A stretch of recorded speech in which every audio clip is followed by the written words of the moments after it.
Bu narsani oldinroq bilganimda hozir deport bo'lmagan bo'lardim. Videoni e'tibor bilan oxirigacha ko'ringlar va deport bo'lish sabablarini o'zimning boshimdan o'tkazgan holat yuzasidan kelib chiqib tushuntirib berishga harakat qilaman. Xabaringiz bor, hozirgi kunda yurtdoshlarimiz tashqaridan qaraganda xuddi ahmoqona ko'rinishdagi deportga uchrashyapti. Ya'ni dokument qilgani borishgan holatlarida, propiska qo'ygani borishgan holatlarida ularni deport qilishyapti. Hozirgi kunda deport bo'layotgan yurtdoshlarimizda asosiy qismi 1808 statyasi bo'yicha deport bo'lishyapti. Bu statyani qisqacha o'zbekcha ma'nosi Rossiyada vaqtinchalik migrantlarni yashash qoidalarini buzishlari natijasida выдворение bilan jazolanishi va bu statya bilan deport bo'layotgan yurtdoshlarimizni sonini maksimal ortib ketayotganligini sababi 2025-yili 1-yanvardan kuchga kirgan 90 kunlik Rossiyada vaqtinchalik yashash qoidasini. Bu qoida o'zi qanday ishlaydi? Bir chet el fuqarosi Rossiyaga kirib, dokument qilmagan holatda propiskani o'zi bilan 90 kun davomida 1 yil ichida faqatgina 90 kun yashashi mumkin.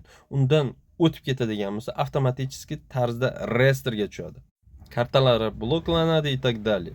Misol tariqasida bir inson 2025-yili любой vaqt, misol uchun mayda keldida, sentyabrdan o'tib, oktyabr oyida qaytib chiqib ketdi va kelasi yili aprel oyida 6 oydan keyin kelyapti Rossiyaga va propiska qo'ygani borgan holatida uni olishyapti-da, deport qilib yuborishyapti. Kelganiga 1 hafta bo'lgan inson. Farqi yo'q. Siz chegaraga chiqib kelib boshqatdan propiska qo'yib, propiskam boru deb yursangiz ham siz Rossiyada 1 yil davomida faqatgina 90 kun yashash qoidasini buzgan bo'lasiz. Shuning uchun chegaraga chiqib kelsangiz ham ma'lum vaqtdan keyin yana qaytadan reyestrga tushib qolasiz. Hozirgi kunda 1 yil davomida Rossiyada 90 kundan ko'p yurish uchun основание kerak bo'lib qolgan.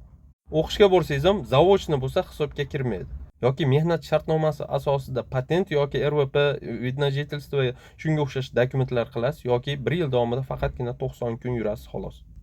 Eng yomon tomoni hozirgi kunda 1808 statyasi bilan deport bo'lganlarni hattoki apellyatsiya bilan ham qaytarishga iloji bo'lmayapti.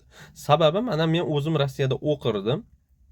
Zaochni o'qiganligim sababli apellyatsiya sudi ham отказ berdi. Agar apellyatsiya bilan 1808 statyasini mana shu oxirgi 2025-2026-yil davomida yutib chiqqanlar bo'lsa, kommentga albatta yozib ketinglar. Men hali bunaqa odamni ko'rmadim.